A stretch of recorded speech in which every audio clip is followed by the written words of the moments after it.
মিটারে ভাড়া মারবো কীভাবে? 2008 সাল কত আছিল? 1 কেজি চালের দাম ছিল 14 টাকা, 15 টাকা, 12 টাকা চাল আছে 2008 সালে। আর এখন সেই চালখানা 60 টাকা কেজি। আমাদের মিটার তো বাড়ে নাই।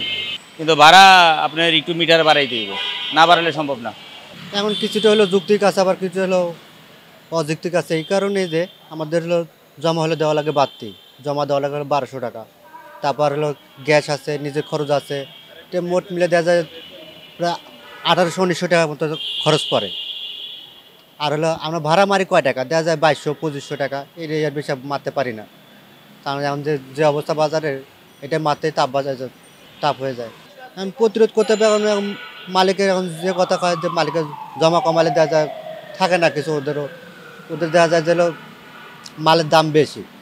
ওরা যে মালটা যে কিনে একটা 5 নষ্ট হলেও 5টার দাম বেশি, এখানে ওরা কম নিতে চায় না। পার ডে মনে করে যে 2200-2500 টাকা খ্যাপ মারে বা 2000 টাকা ভাড়া মারে, এইরকম জমা দিয়ে দেওয়া যায় 500-600 বা 700 এরকম। সংসার খুব টানাটানি হয়ে যায়। হ্যাঁ, আগে থেকে যদি এটা হতো যে জমা কম থাকতো, তাহলে এটা মনে করছে বছর করাতে অনেক সুবিধা হতো আমাদের জন্য আর কি। জমা কম হলে আমাদের জন্য ভালো আর কি। মিটারে ভাড়া মারবো কীভাবে? 2008 সাল কত আছিল? 1 কেজি চালের দাম ছিল 14 টাকা, 15 টাকা, 12 টাকা চাল আছে 2008 সালে। আর এখন সেই চালখানায় 60 টাকা কেজি। আমাদের মিটার তো বাড়ে নাই। সব জিনিস সরকারি বেতন টেতন যা আছে সব কিছুই বাড়তি হয়েছে। মিটার তো আর বাড়তি হয় নাই।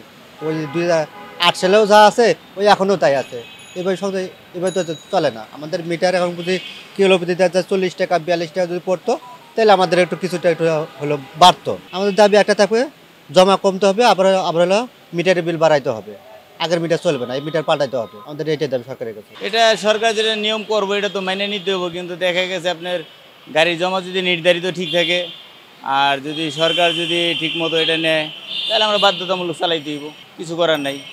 কিন্তু বাধ্যতামূলক চালাই দেবো ঠিক আছে, কিন্তু পোষাইব না আপনার। হয়তো মিটার আবার দেখা যাচ্ছে যদি বাড়াই দেয় তাহলে সম্ভব। জমা তো এখন দিতে হয় 1200 টাকা। এটা জমা সরকার এটা পারবো নির্ধারিত করার জন্য, ঠিক আছে। এখন আমাদের যদি সরকার যদি ঠিক মতো দেখা গেছে একটু মিটারে ভাড়া বাড়াই দেয়, ঠিক আছে, আর যদি নির্ধারিত একটা করে দেয় তাহলে সম্ভব। ওই জন্যই তো বললাম যে এখন আমাদের তো চালাই দেবো, তাই না? এখন আমাদের চালাই দেবো, মিটারে বাধ্যতামূলক চালানো এটা সম্ভব, উচিত, দরকার। কিন্তু সব কিছু ঠিক আছে, কিন্তু ঘটনা হচ্ছে আপনার যদি আমরা চালিয়ে যাই তাহলে তো আমাদের সংসার ঠিক থাকবে না, আমরা কষ্টে আছি, ঠিক আছে। এখন জ্যাম জট আছে, আপনার অনেক কষ্ট হইতেছে, যাতে আহামরিতে এরকম কিছু নাই। এখন গাড়ি যে সমস্যা হয়েছে, রানিং গাড়ি বন্ধ হয়েছে, স্টার্ট হয় না।